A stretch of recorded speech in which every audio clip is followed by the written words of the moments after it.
Let us pray in the name of the Father, and of the Son, and of the Holy Spirit. Amen. O Jesus, through the Immaculate Heart of Mary, I offer you my prayers, works, joys, and sufferings on this day for all the intentions of your Sacred Heart, in union with the holy sacrifice of the Mass throughout the world, in reparation for my sins, for the intentions of all my relatives and friends, and in particular for the intentions of the Holy Father. Amen.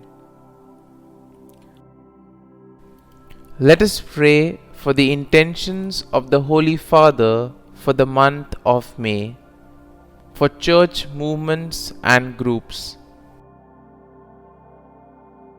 We pray that church movements and groups may rediscover their mission of evangelization each day, placing their own charisms at the service of needs in the world.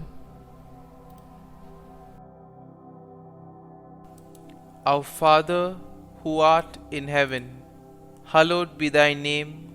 Thy kingdom come, thy will be done, on earth as it is in heaven. Give us this day our daily bread, and forgive us our trespasses, as we forgive those who trespass against us. And lead us not into temptation, but deliver us from evil. Amen. Hail Mary, full of grace, the Lord is with you.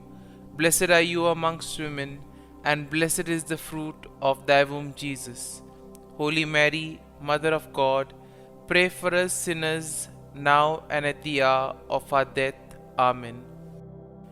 Glory be to the Father, and to the Son, and to the Holy Spirit, as it was in the beginning, is now, and ever shall be, world without end.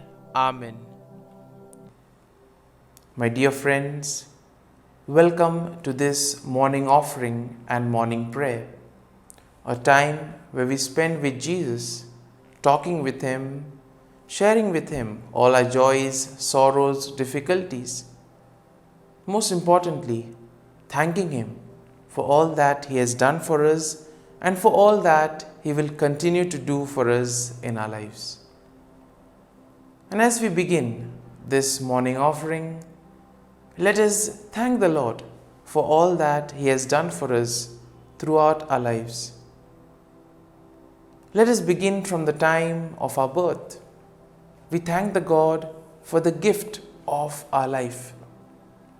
We thank Him for all the talents, for all the abilities that He has given us. Lord, we also thank You for the gift of our family members, friends, relatives, near and dear ones, all those who have played a very important role in our lives. We thank You for guiding them. We thank You for the time and energy that they have spent in shaping us and making us who we are. We thank You for their presence in our lives, and we ask You, Lord, that You may give them all the graces that they may require in life.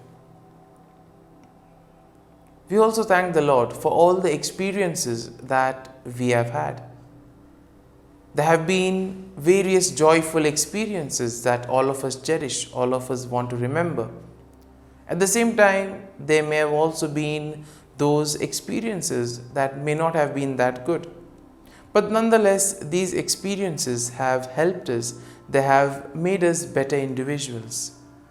It has made us stronger, and it has enabled us to learn from our mistakes. And therefore, Lord, we thank You for giving us these experiences, for helping us learn from our mistakes.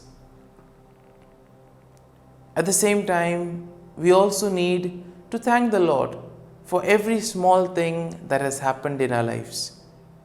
Sometimes we are so caught up with the things of the world, we are so caught up with our lives that we do not pay attention to the small, minute details that happen in our lives. But we see that these small things contribute and play their part in making us who we are.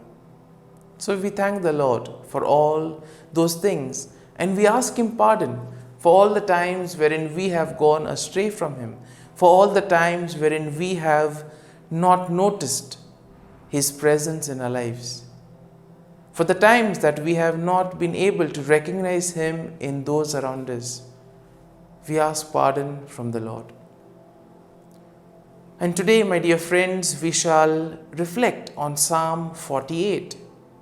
As always, we shall have a glance at the psalm and then go through it in detail.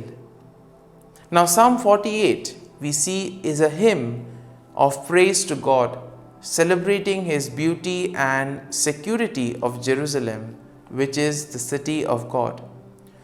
And here we see that the psalmist will call us to exalt God's sovereignty and power, and at the same time it also extols the splendor of Jerusalem as the dwelling place of God. In general, we can say that Psalm 48 is indeed a psalm of celebration, a psalm that celebrates the beauty of God, a psalm that celebrates the security of Jerusalem, as well as one that recognizes God's power and sovereignty. And through the psalm, the psalmist will encourage us to trust in God's protection and to give Him thanks and praise for His faithfulness. Now, the psalm begins with a call to praise God, acknowledging the greatness and might of the Lord. And therefore, verse 1 speaks about how God is great. God, great is the Lord, and greatly to be praised in the city of our God, His holy mountain. And here we see that the psalmist then goes to describe the beauty of Jerusalem, which is situated on a hill and surrounded by walls. The psalm goes as follows: Beautiful in elevation is the joy of all the earth, Mount Zion in the far north, the city of the great King. Within its citadels, God has shown Himself a sure defense. And here we see that the city is seen as a symbol of God's protection and security for His people. Now, in verses 3 to 8, the psalmist will speak of the nations that surround Jerusalem, acknowledging their power and might. But at the same time, it also recognizes that they are no match for God's power and sovereignty. The psalm continues, Then the kings assembled, they came on together. As soon as they saw it, they were astounded. They were in panic, they took to flight. Trembling, they took hold of themselves there, pain of a woman as in labor, as when an east wind shatters the ships of Tarshish. As we have heard, so have we seen in the city of the Lord of hosts, in the city of our God, which God establishes forever. And here we see that the psalmist will try to acknowledge the strength and power of the Lord over the other nations. Now, in verses 9 to 11, the psalmist will shift his focus to the temple within Jerusalem, which is seen as the place where God's presence dwells. And here we see that the psalmist encourages the people to walk around the city and to look upon its walls and fortifications, to meditate on the city's beauty and the power and protection of God. And therefore, we see that the psalm ends with a call to all people to rejoice and give thanks to God for His goodness and faithfulness.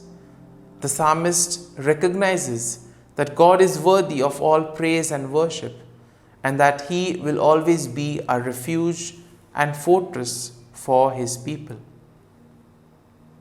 And my dear friends, as we have reflected and meditated on this psalm, Let us now thank the Lord. Let us close our eyes and let us thank the Lord and praise Him and glorify Him for all the wonders that He has done in our lives and for all that He continues to do.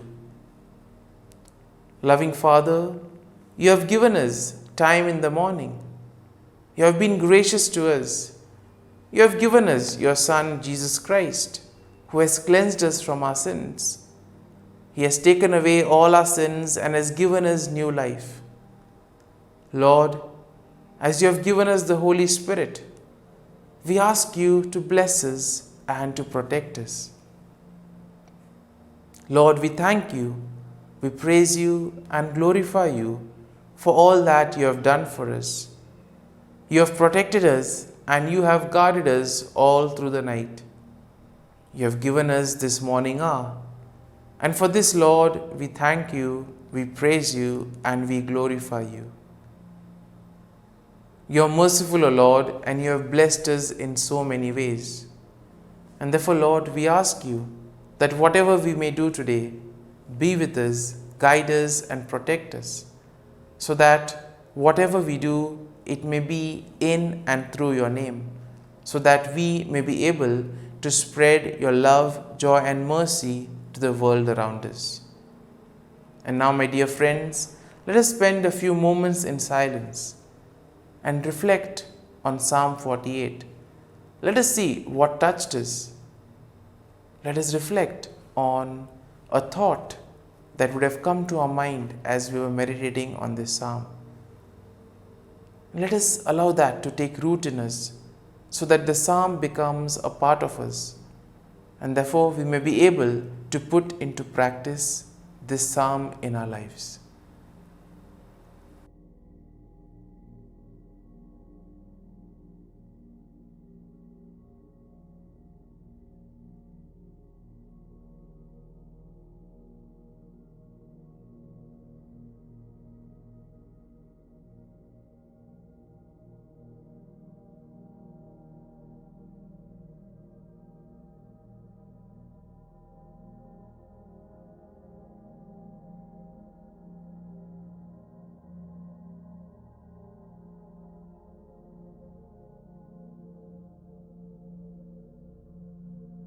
Pray to Saint Michael the Archangel for protection.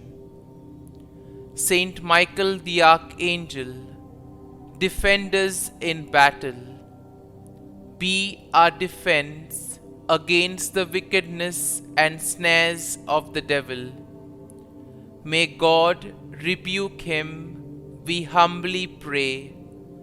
And do Thou, O Prince of the heavenly hosts, by the power of God, thrust into hell Satan and all the evil spirits who prowl about the world, seeking the ruin of souls. Amen. Act of Adoration. O Sacrament most holy, O Sacrament divine, all praise and all thanksgiving be every moment Thine. Saint Gertrude, prayer for souls in purgatory.